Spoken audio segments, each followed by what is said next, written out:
And we're following breaking news in Hammond right now. 2 Louisiana state troopers have been injured after they were hit by a police car during a chase.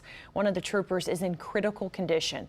Investigators say this happened around 2 o'clock this morning. We're told both agencies, Hammond Police and the Louisiana state troopers, were working to stop suspects in the area. The troopers set up road spikes to stop the suspect's vehicle while police officers chased the suspects. However, once the car crashed, the suspects were still able to get away. Police have not said what led to the crash. Look for updates on our app and later editions of the Eyewitness Morning News, and we'll have it at noon, 5, 6, and 10 o'clock. Thank you, Leslie. So sorry to hear one of those troopers is in critical condition. We'll be following that story and hoping for the best.